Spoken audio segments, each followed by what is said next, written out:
at all the times, even at 12 o'clock midnight. So you do not need anything. Anything means anything else that is there in your OT. So as Dr. Ravi said, ethibond is always there, right? That's one of the basic sutures. And all you need is two number 18 gauge needles and a wire, dental wire or any wire, thin wire. That's all that's needed in this technique. So one needs to know all the ways of doing the meniscus, and then one can decide on their own which one they would want to do. Sorry.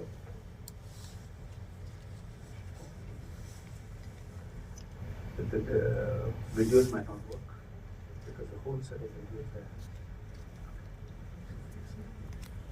See? So that's why there are lots of videos. I have not put too much of theory, which we can all read, we all know about it. So I thought I will just show the technique in a proper fashion so that we all know what all to do once we face with a meniscus. And even if you are doing an arthroscopy not suspecting a meniscus and it is there on the table, you can still handle it. So as with all the techniques, they work in certain areas. The outside in works very nicely for anterior and middle third, and little bit of posterior third, only the anterior part. But the real posterior third, you need to have some other technique, either outside, inside out, or all inside. So it addresses the anterior 2/3 of the meniscus very well. The indications are same. Longitudinal tear, always best treated by that. The radial tears and the complex tear may not be so well treated with this, because here you are going from outside. So when you go from outside in, you have this unstable central leaf. So when the meniscus breaks, it is two parts. One is the peripheral attached portion, and the other one is the free portion, which is moving around. And you are trying to impale the needle from outside, which is the fixed portion, into this movable portion, which keeps moving with your needle. So it is just a little fiddly technique, but once you get used to it, you will be able to do this. And I'll show you technique to how to reduce your fiddle. We did that initially a lot, and we were able to figure out how do you make it forward. This is forward, and to play the videos, and then click this. Huh? Oh, thank you so much.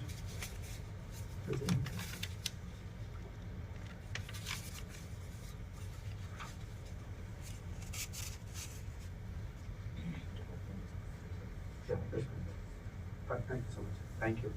So we get going now. So outside in meniscus technique, I wish to thank Dr. Ravi and Dr. Kamran for having me here.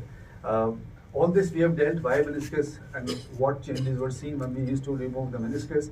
And this has now changed this paradigm that 5 to 10% of meniscus can be repaired. This is how we started when we started doing meniscus repair. Now only 5 to 10% meniscus are not repairable, rest all are repairable. So this is the photograph you all have seen time and again, different kind of tears, but this tear, the longitudinal tear, this is the best tear to repair, though other tears can be repaired and should be repaired, because the result of meniscectomy are worse than any repair of meniscus that we do. So we always have to think of a repair first. And coming to this kind of a picture where you have peripheral tear where red on red or red on white is ideal, though as we have seen that red on white or white on white also should be attempted, because the results still are better. This was typical study that we were told that 1 centimeter long, 3 millimeter displacement still holds well. And with ACL, if a meniscal tear is associated with ACL, it's going to have better results because you stabilize the knee and it's not anymore unstable.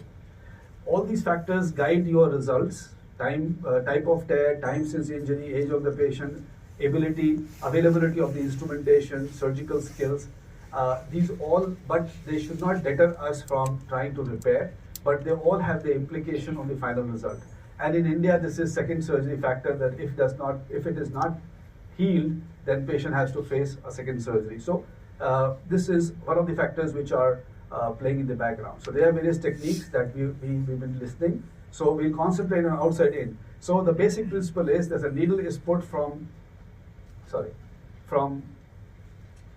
outside inside. As you can see here, the first pass is through the stable part of the meniscus, and the second part is through the unstable part, which is torn part of the meniscus, and the needle is put in and a thread is pass through that. Here we will use steel wire. The second pass happens just above that because you want to do most often is a vertical mattress. Now, what is vertical mattress? Vertical mattress is when one part of the limb is going through the meniscus and the other one vertically goes into the periphery, that is the capsule, and you stitch it there. This has the best configuration because it actually holds the meniscus, as you heard in the talk from Dr. Sikand, that the fibers run longitudinally, so it holds the fibers nicely and has a better hold or pull-out strength. As compared to a horizontal mattress, as seen in this picture, horizontal mattress is this. So one pass is here and one pass is just next to it. So these two passes, they make a horizontal mattress suture, while one pass here and one pass here on the periphery, that makes vertical mattress. We'll see in the video in a minute. So that is what is required, and so the needles are passed and the wires are passed into the joint. Then through the anterior medial portal, we are viewing from the anterior lateral portal. From anterior medial portal, we pull out these two wires out of the portal. Then individually in each wire, we thread in the end of the number 20 suture. You could use ethibond, you could use fiber wire, either the two, but use 20 because that is kind to the knee. It's a very thin suture, and then they are railroaded back onto the capsule, as you can see here, and then they stitch over the capsule. So let's go on to the technique to see how we try to do it. So this is first, wherein we see the meniscus tear, assess it, and all those steps that Dr. Kamran said of rasping, preparing it to be done so that you make it more likely to heal. And also along with that, I would use trephining, where you put a needle, just trefine the meniscus periphery so that you increase the vascularity. Now, once you have done that, then you come for the first edge, that is passing the first needle. So you can see this needle in my hand. This was the thinner needle, 18 gauge needle that was used for trephining, following which we started with this needle, which is number 14 gauge white needle, which will enter the meniscus. So I hope this plays in that order. It has to play one this. No. Yeah. So here we are. So we push the needle in, and you are holding the torn part of the meniscus with this probe. This is the trick, so that it does not slip into the joint. So as you push it in, you can see the needle coming in, and once the needle comes in, you push the wire here, and the wire is now delivered into the joint. So this is your first pass. So first needle has gone through the periphery and the central leaf. Now we go to the second needle. So the second needle starts here, and I think we have a mismatch because of the change. So you see that second needle pass just a few millimeters above the first needle, and you can see this is coming through the substance and that is coming through the capsule. This is the medial femoral condyle, just to orientate. This is tibial condyle. The first needle came through the substance, and the second needle there came through the capsule. And now both the wires are delivered into the joint. Now once we have the wire delivered into the joint, we pull this wires out. That video is not working. So we pull from anterior medial portal, we put this steel wire out, and you can see that. So this was coordinated, we could have seen together, but it doesn't matter. So that's where the anterior medial portal. So we have taken out the first wire, and once we have done that, we will put the thread. So the thread is being put in here, if you see, into the first wire which has come out. And it is being pulled. So as we pull this wire here,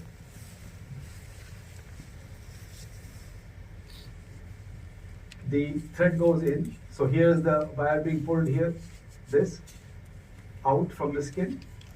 And you can see the wire going in. So this is first we take it, which went through the meniscus, right? So now we have passed first wire.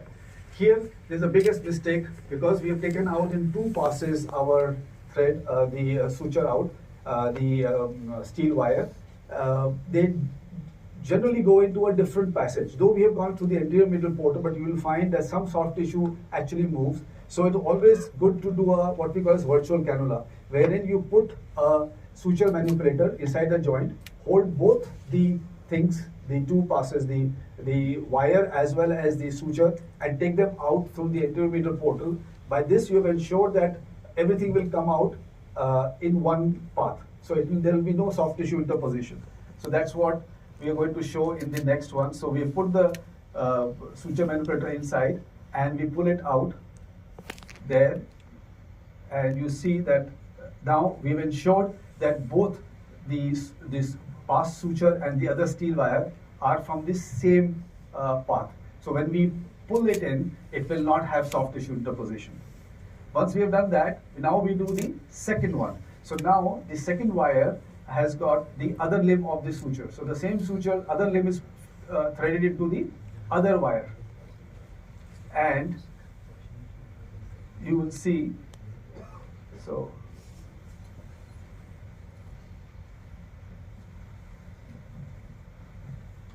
that's not playing for some reason. So we pass the needle through this and it comes out here.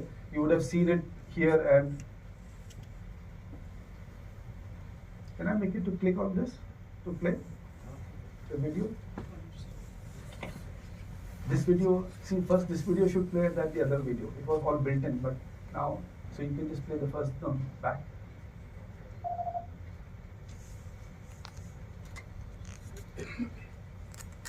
First this video should play. If you click on this, and the other should play. No. Never mind, we leave it alone. And go back. So we go back. I just have to demonstrate because the video has some problems. So we put the second limb into the second wire and they pull that wire out as well here. And you would have seen the other limb of the thread going through this. Now, once we have done that, we now come to, so you'll see the two threads coming out here. And now here, the difference between the previous technique. In previous technique, we had to, when you are coming from inside out, you have to make a bigger incision. Just mark the incision, you'll see how big an incision is there. It's just a 3 millimeter incision on the skin in between. So we'll pan out and we'll go closer. See, so those two wires are coming out there and a very small incision in between, and obviously you have to be careful that you don't cut the sutures. So just make it in the skin, that's all. It is 3 or 4 millimeter. Use your artery forceps to dilate it, right? So because you need to get to the capsule, because you want to tie it on the capsule, you don't want to take any soft tissues in between.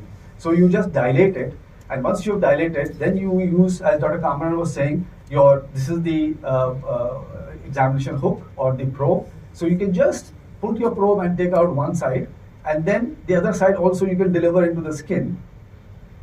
It's not too difficult, it's easy, right? And just see the size of the incision. It's very small. I can make multiple small incisions. We have done up to 5 or 6 in a bucket handle tear. So now a simple thing left is to tie this knot. That's all.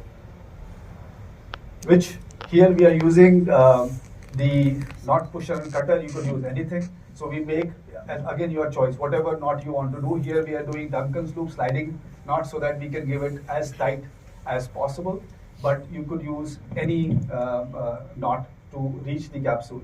And once you tie it just tightens up like that, just to show you that you can see that it nicely tightens up. Obviously it is lifting the meniscus up. So when you do 2 or 3, you do one on the femoral side and one you do on the tibial side. So you will balance it out so that your meniscus does not lift. So you have to do alternate up and down. So once you've done that, as you will see here, the suture will be tied and pushed in, and that's it. So, and then finally you just have to cut the sutures flush.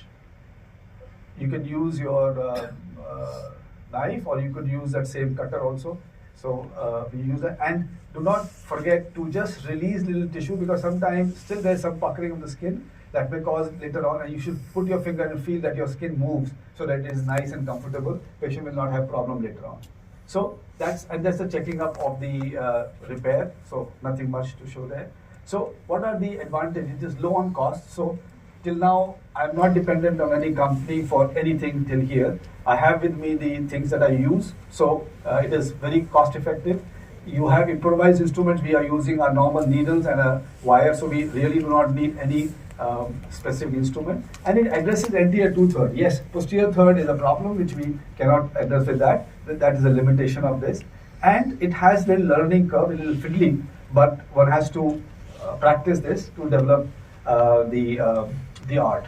And obviously, there's no one best option. You have to have hybrid fixation. You use different things in different zones depending on what you have to do and what technique you are familiar with. So, if you have a longitudinal tear which is red on red, this is the ideal situation. But any patient you see with meniscal tear and you think you can repair it, I think you should attempt to repair.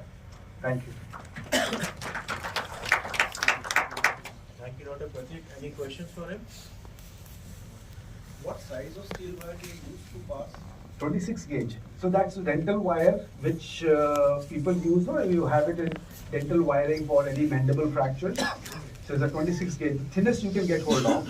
The thinnest you can get hold. It easily goes into your needle, your 14 gauge needle. Easily passes. Absolutely no problem. You can even use a PDS. You can use PDS also. The only problem with PDS is because it is not so strong. So when putting from outside in, so what we can do is we can switch off the inflow of the water, or maybe put the suction on. Then it goes in very fast, and then pull it out and tie the knot, and you can make it one thread. I mean, that is an advantage. That we use the PDS. We have not used the wire. The only thing is, with the water flowing out, with the inflow cannula on water, it's difficult to put PDS. So what I do is I switch off the water and put on the suction on the other side. So then it's easier to take the PDS into the gut. Yeah, that's another technique, but that is less stiff as the other thing. So pushing it in with the water flow might be sometime a challenge. So when you were pulling it out, you were pulling one thread and the other this wire together. Yeah, so two wires are coming out. So you could put the first railroad with both things and take it out. But we find generally that two steel wires pulling out sometimes becomes difficult. It's just over the years you realize. So what we do is we take out the first one thread through one wire. So only thing that is left inside the joint is one wire and one thread now. So taking that with your suture manipulator is easier. You could do it even earlier when you had both the wires coming out. You could have done that time also. But we find taking out two steel wires with this sometimes is a little problematic. So that's why we use one thread and one steel. That's another advantage of PDS. When you take two PDS, take it through the anteromedial portal and tie the knot there. So and then you can pull the PDS from one on the side. So PDS will go through and then just load the whatever is the final suture you want. So that's what I feel, because steel wires pulling out through the is difficult. So take PDS, tie the knot and make it one loop, and even making a virtual calculation with PDS is easier. So in the workshop that we are going to hold, we don't have the steel wire. I bought that myself, that's why. I knew that, so I have a wire with me. So I have wire set with we me. have the PDS. So please show the PDS also. Sure. No, PDS will do. We'll do PDS. See, you should be conversant with all the techniques. Exactly, yes. This is one of them. See, understand, it is something like fixing a fracture. That instead of a bone, you are fixing a soft tissue. So you have various techniques. You should be familiar with everything. At times you have to change because of the fracture pattern. At times you have to change because of your convenience or any other reason.